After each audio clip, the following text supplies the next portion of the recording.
Mobile World Congress in 2024, Reema caught up with Rajdip Gupta, the MD and CEO of Route Mobile, and started by asking him about their project launch pipeline. Listen in, that's a wrap on this edition of Trading Hour. Halftime report comes up next.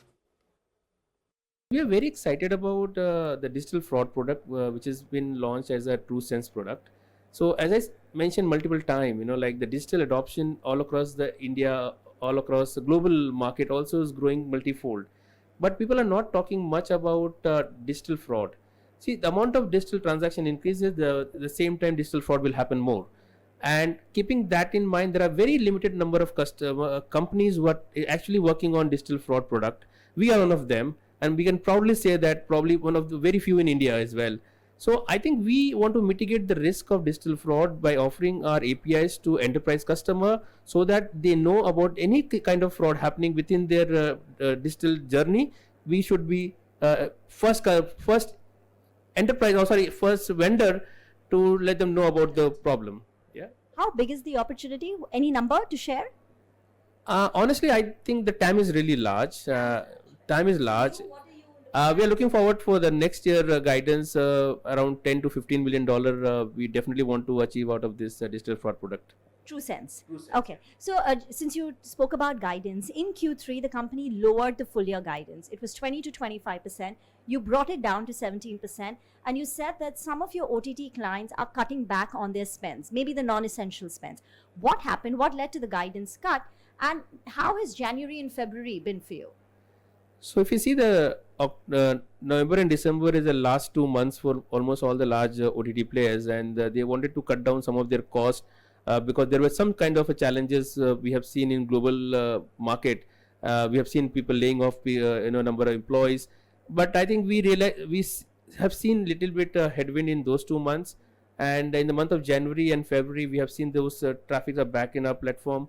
And we believe the quarter is going to be definitely better as what we expect. And yes, we did lower our guidance to 15 to 17% because of certain headwinds we have seen in the market. But we are very much positive the way the things are going right now at Route Mobile. We will definitely try to achieve the guidance which we have revised. Since you're positive, will you be able to beat your guidance? We always in last 4 years, like not in 4 years. In fact, if you see the entire journey of Route Mobile, we always try to overachieve our numbers, and we have done it in past. And we will definitely try to overachieve our guidance, and hopefully we will do that. The way the things are moving out, we still have month of March left, and we believe we know that the month of March is always better month for in terms of number of transaction in life insurance and other segments. So very hopeful, we will try our level best to overachieve our guidance. No, absolutely. Now that the things have normalized on the OTT front in the month of January and February. One last question as we look ahead. You've won that large Vodafone exclusive deal, which goes live, I think, 1st of April. And in the past, you've spoken about $100 million of revenues from Vodafone Idea. We're still intact with our numbers of $100 million, and it can be more than $100 million because Vodafone Idea has almost 200 million subscriber in India right now, and if you see the number of OTT transaction, ILDO transaction is increasing day by day.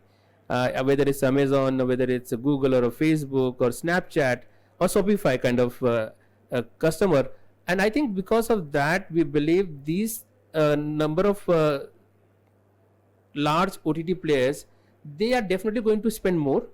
And indirectly, we as a Route Mobile going to get direct advantage of being an exclusive partner with Vodafone Idea.